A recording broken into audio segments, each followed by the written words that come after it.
بسم اللہ الرحمن الرحیم قل من کان عدوا لجبریل. اب ذرا سمجھو، یہاں پر یہود کے چند شبہات کا جواب آئے گا. یہود کے چند شبہات کا جواب. شبہ اول، پہلا شبہ، وہی کون لاتا ہے؟ جواب دیا گیا جبریل.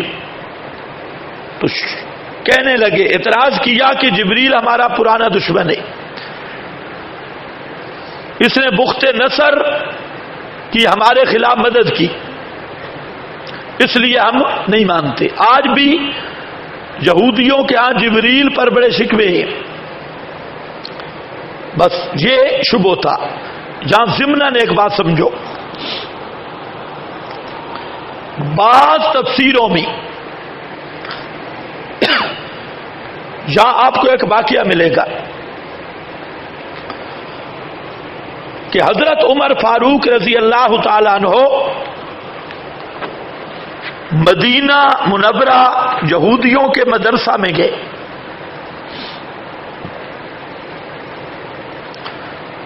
تو حضرت عمر سے سوال ہوا کہ بھئی کون لاتا ہے؟ تو حضرت عمر نے یہ جواب دیا کہ جبریل. تو یہودیوں نے کہا جبریل تو ہمارا دشمن ہے. تو حضرت عمر نے جواب دیا من کان عدوا لجبریل فإنه نزله على قلبك بإذن اللہ. یہ اور آگے حضرت عمر نے جواب دیا من کان عدوا للہ وملائکتہ ورسلہ وجبریل ومیکائیل فإن اللہ عدو للکافرین. یہ فاروق اعظم نے اس کو جواب دیا.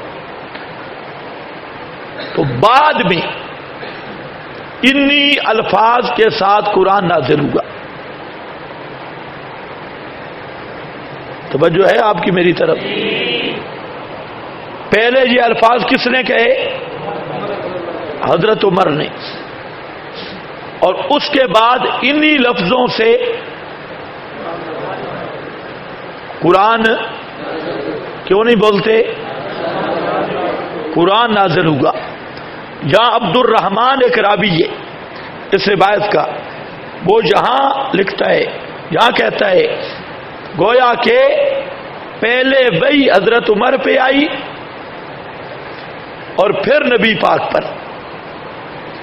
پہلے وہی حضرت عمر پہ آئی اور پھر نبی پاک صلی اللہ علیہ وسلم پر. آگے اس نے لکھا مفسرین کہ یہ جو شان نزول ہے اجمعوا علیہ، یہ اجماعی ہے.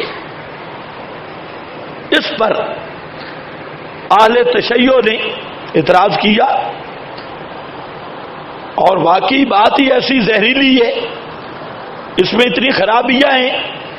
اس لیے میں بیان کر رہا ہوں کہ تفسیروں میں جب جاؤ گے نا تو پھر کوئی نکتہ نہ بنا ڈالو. آج کل سارے یہ نکتے چل رہے ہیں. اور توجہ ہے میری طرف؟ اللہ تمہیں بولنے کی توفیق دے دے. اگر آپ بولتے آتے تو ابھی ہم وہ آگے نکل جاتے. 3 4 دفعہ مجھے بولنا پڑتا ہے. میں سمجھتا ہوں قبرستان میں بیٹھا ہوں، پتہ نہیں یہ بیچارے سمجھ ہی رہے ہیں کہ نہیں. بار بار لگا رہتا ہوں. تو آپ تھوڑا سا زبان ہلائیں، اس کے 4 فائدے ہوں گے.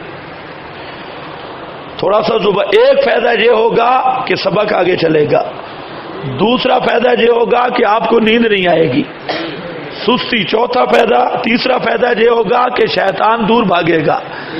اور چوتھا فائدہ یہ ہوگا کہ آپ کو ثواب ملے گا. تو سمجھ ابھی بھی جی نہیں آ رہی؟ اور کوئی بول پڑے کرو تاکہ آگے چلیں. ہاں اون کر دو یا ایسے کر دیا کرو. ہاں بھائی، یہ روایت آپ کو تفسیروں میں ملے گی، لیکن دوستوں بزرگوں ذہن میں رکھ لو، یہ ایسا جھوٹ ہے کہ شیطان بھی ایسا جھوٹ کبھی نہ بول سکے. بالکل کذاب راویوں کی بنائی ہوئی گپ اور نرا جھوٹ ہے. پہلی بات تو یہ ہے کہ قرآن کی مثل کوئی بنا سکتے ہی نہیں. آپ پڑھ چکے ہو. اگر یہ پوری ایت حضرت فاروق اعظم نے بیان کی اور پھر وہی نازل ہوئی تو اس کا مطلب ہے قرآن کی فصاحت، بلاغت اور فاتو بصورت من مثلہ ہی وہ چیلنج تو خود پھر فاروق اعظم نے قبول کر لیا اور قرآن جیسا قرآن لائے.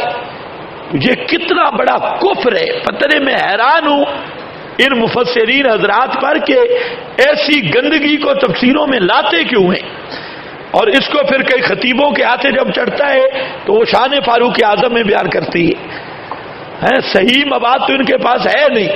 ان کے پاس شان فاروق اعظم بس یہی ہے، دریا کو خط لکھا. سچ ہے کہ جھوٹ ہے؟ اول نمبر کا بکواس ہے. ہاں دریا بڑا لڑکیوں کا ٹھرکی تھا. ہر سال کہتے دریائے نیل نہیں چلتا تھا اور شادی کرتا تھا وہ بھی حسین جمیل لڑکی سے. مارائے اللہ دی لعنت ہو اس قصہ گھڑنے والے بے ایمان پہ. کیسا بکواس کیا. دریائے نیل نہیں چلتا تھا اور لڑکی حسینہ جمیلہ لڑکی اس میں ڈالتے تھے تب چلتا تھا دریا. حضرت عمر نے خط لکھا، او نیلا اللہ کے حکم سے چلتا ہے تو چل. دریا چل پڑا. دریا بیچارہ اب کنوارا رہ گیا، شادیاں کرنی چھوڑ دی.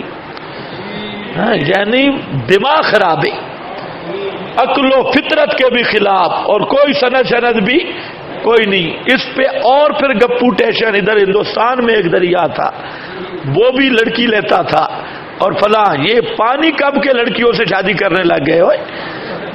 جو یہ مولوی بیان کرے اسی کی لڑکی کو نہر میں ڈالو. تیری لڑکی کی نہر سے شادی کراتی ہے تو وہاں پر سمندر شادی کرتا تھا، نہر اسی سمندر سے آ رہی ہے. نرا کذاب، جھوٹوں کے جھوٹ. حضرت عمر کھڑے تھے کہ یا ساریۃ الجبل، نرا بکواس جھوٹ. حضرت فاروق اعظم کے کمانڈروں میں ساریہ کا نامی پوری تاریخ میں کمانڈر ہی کوئی نہیں ہے. دیکھ لو نرا جھوٹ، جھوٹے رابی اور کوئی سند نہیں. سب موضوع روایات پہ. حضرت فاروق اعظم کی ٹوپی میں کیا لکھی تھی؟ بسم اللہ. سبحان اللہ. کس نے بتایا؟ حدثنا بابا ابلیس. حضرت فاروق اعظم کے سچے فضائل تھوڑے، صحیح احادیث پیش کرو. بھرے ہیں ذخیرہ احادیث فضائل فاروق اعظم سے، وہ بیان کرو. حضرت فاروق اعظم کی تائیدات قرآن کریم میں تائیدات تھی بہت ساری، وہ بیان کرو. یہ کیا ہے کہ پہلے بھائی حضرت فاروق اعظم پہ آئی، پھر نبی کریم علیہ السلام پہ آئی. شیعہ کا فرقہ غرابیہ ہے. انوار نعمانیہ میں لکھا ہے کہ وہ کہتے کہ جبریل ایک دن آیا، نبی کریم صلی اللہ علیہ وسلم قضاء حاجت پر تھے، حضرت علی بیٹھے تھے تو جبریل نے بھائی حضرت علی پہ نازل کر دی. جبریل بھی بھول گیا. انہوں نے کہا چلو دیر ہو جائے گی، واپس دفتر جانا ہے، تو اس نے حضرت علی پہ وحی کی اور واپس ہو گیا. بڑا اچھا امین ہے بھائی، کس پہ کرنی اور کر کس پہ رہا ہے. تو یہ وہ شیعوں نے جھوٹ بولا، یہ سنیوں نے. انہوں نے کہا ہم پیچھے کیوں رہے، حضرت علی پہ وحی آ سکتی ہے، حضرت عمر پہ نہیں آ سکتی. تو حضرت عمر پہ بھی وحی آئی، بعد میں نبی پاک پہ آئی. تو یہ بالکل کفریہ حکایت ہے اور نرا جھوٹ کا پلندہ ہے. اصل جو اس آیت کا شان نزول ہے وہ ترمذی، مسند احمد وغیرہ میں موجود ہے کہ یہ سوال خود نبی کریم صلی اللہ علیہ وسلم سے ہوا، آپ صلی اللہ علیہ وسلم سے، کہ کون. یہودیوں نے 4 سوال کیے، ان میں سے ایک سوال یہ بھی تھا کہ بھئی کون لاتا ہے، تو آپ نے فرمایا جبریل. تو انہوں نے کہا ہو وہ تو ہمارا دشمن ہے. کل من کانا، جواب آپ کو بھی کہیں گے تم تو ٹھیک ہو لیکن تمہارے استاد بڑے سخت تھے. یہودیوں نے بھی یہی کہا کہ آپ تو بڑے اچھے ہیں لیکن یہ جبریل بڑا خطرناک ہے. جو بھئی لا رہا ہے، کوئی اور فرشتہ ہوتا تو ہم مان لیتے. کئی بے ایمان یہی کہتی ہیں کہ تو بڑا اچھا ہے، تم تو ہمارے بزرگ ہو، لیکن تمہارا استاد بڑا سخت ہے. پھر جو بغیرت شاگرد ہوتا ہے کہتے ہیں جیا جیا. ہاں، اور جو غیرت مند ہوتا ہے وہ اس کو بتاتا ہے حقیقت حال. وہ یہ جواب دیتا ہے اللہ نے جو طریقہ سکھایا، قل من کان عدوا لجبریل، فرما دیجئے جو کوئی ہو دشمن جبریل کا. یہاں پر جزا مقدر ہے، جو کوئی ہو دشمن جبریل کا. وہ کیا ہے؟ من کانا عدوا لجبریل فہو کافر، فہو کافر. جو دشمن ہے جبریل کا وہ پکا کافر ہے، قطری پکا کافر ہے. فہو کافر. یہ جزا کہاں سے آئی؟ عدو لل، یہ قرآن سے آئی ہے، سیاق و سباق سے. یہ کون سی ہے؟ فہوا علی الخطا، اسے غلطی لگ گئی بیچارہ. اور نہیں، یہاں پر جزا نکالو مردوں والی. من کانا عدوا لجبریل، جو دشمن ہو جبریل کا، فہوا کافر. وہ کیا ہے؟ کافر ہے. فإنہ، وجہ اول کیوں کافر ہے؟ فإنہ، پس بے شک وہ نزلہ علی قلبک، بے شک جبریل نے نازل کیا اس کو تیرے دل پر بطور سفیر ہونے کے، بِإِذْنِ اللہ، اللہ کے اذن سے، بِإِذْنِ اللہ، اللہ کے اذن سے. نیچریوں نے یہاں ایک اور مسئلہ پیدا کیا، اور آج کل یہ مسئلہ بڑا پرویزیوں کے ہاتھ آیا. انکار حدیث کا موجد برے صغیر میں سر سید احمد خان ہے. سر سید کے کچھ اچھے کام بھی ہے، یہ نہیں ہے کہ سارے کام برے ہیں، اچھے کام بھی بڑے ہیں اس کے، لیکن گند بھی بڑا ہے. انکار حدیث کا برے صغیر میں آغاز سر سید سے ہوا ہے. اس نے ایک اور مسئلہ بھی چھیڑا کہ یہ جو قرآن ہے یہ الفاظ من جانب اللہ نہیں ہے، معانی من جانب اللہ ہیں، اور الفاظ رسول پاک کی. سن رہے ہو کہ نہیں سن رہے؟ کیونکہ قلب میں معانی کا القاء ہوتا ہے.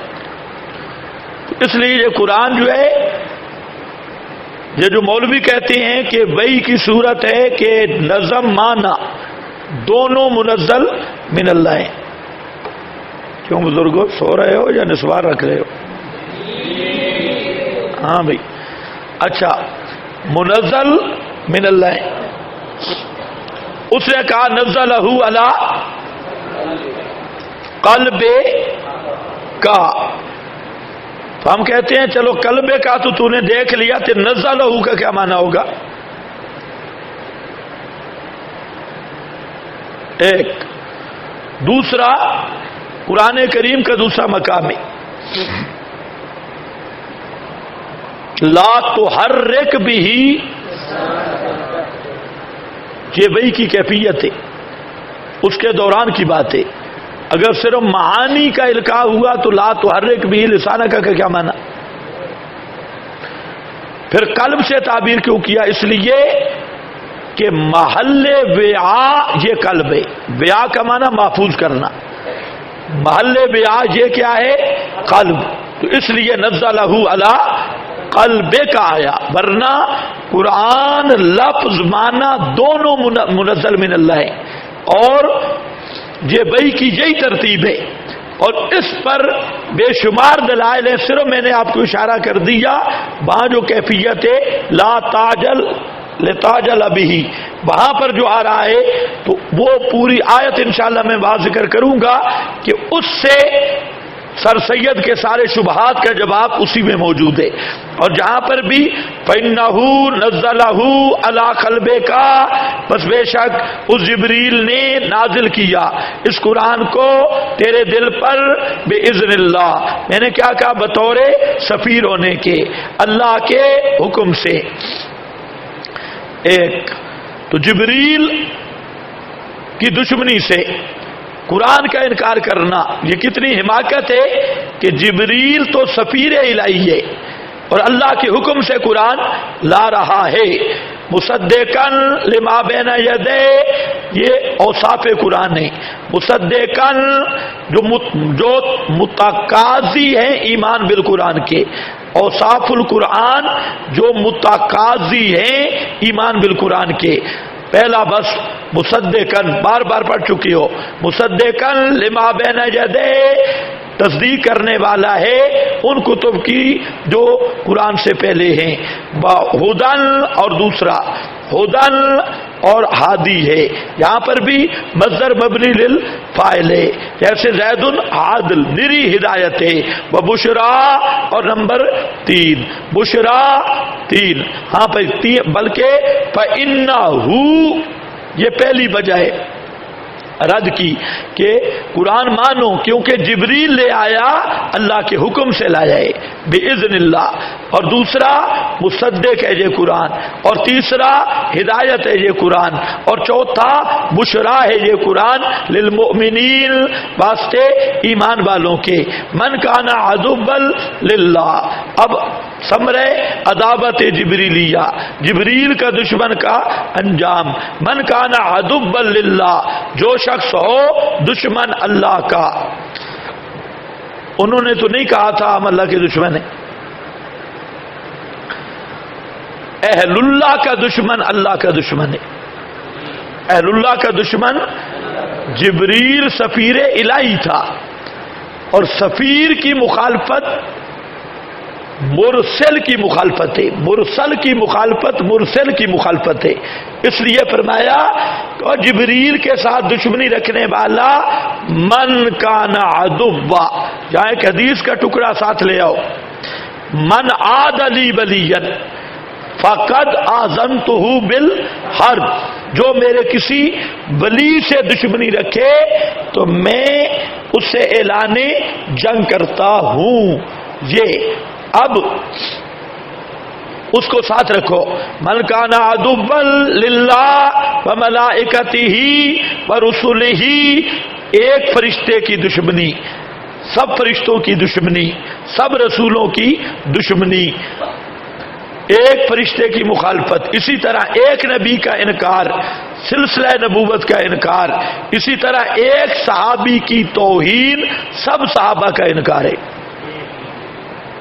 من کان عدوا للہ وملائکتہ ورسلہ وجبریل، خاص کر ذکر کیا تخصیص بعد التعمیم، ومیکالا فإن اللہ میکائیل، میکائیل، اب بھی جزا کیا نکالیں گے؟ من کان عدوا للہ فہو کافر، فہو کافر، وہ پکا کافر ہے جو ان کا منکر ہے۔ کیوں؟ فإن اللہ عدو لل، بے شک اللہ دشمن ہے واسطے کافروں کے، یہاں پر فإن اللہ عدو ہم آنا چاہیے۔ عربی کا ضابطہ ہے جب ایک دفعہ مذکور ہو جائے دوبارہ ضمیر لوٹائی جاتی ہے، لیکن یہاں للکافرین یہ اس میں زہر لایا گیا حکم بتانے کے لیے کہ یہ دشمن ہے کون؟ یہ کافر ہے۔ اگر ضمیر آتی تو یہ فتویٰ حاصل نہیں ہو سکتا تھا، اللہ نے فتویٰ لگانے کے لیے ضمیر کی جگہ پہ اس میں ظاہر ذکر کیا۔ تو یہاں پر مسئلہ سمجھو، جبریل یہ قرآن کا رابی ہے، جبریل کیا ہے؟ قرآن کا رابی، اور رسول اللہ صلی اللہ علیہ وسلم اور اللہ رب العزت کے درمیان واسطہ جبریل ہے، یہ قرآن جبریل کے ذریعہ آیا، تو جبریل قرآن کا راوی ہے اصل۔ ویسے تو وحی کے لے کر آتا تو 70,000 فرشتہ بھی ساتھ ہوتا، اس سے زائد بھی، لیکن اصل راوی کیا ہے؟ جبریل۔ یہودیوں نے قرآن کے اوپر والے راوی پر اعتراض کیا، اللہ نے انہیں کافر کہا۔ یہودیوں کی نسل نے یعنی شیعہ نے قرآن کے نیچے والے راویوں پر جرح کی۔ قرآن کے نیچے والے راوی صحابہ ہیں، اوپر والا راوی جبریل ہے، نیچے والے راوی صحابہ۔ تو جو جبریل پہ اعتراض کرے وہ کافر، اور جو صحابہ پہ جرح کرے وہ بھی کیا ہوگا؟ اس ضابطے کے مطابق کیا ہوگا؟ بلا کر رات بھی پڑھ لیا، لِیَغِیظَ بِہِمُ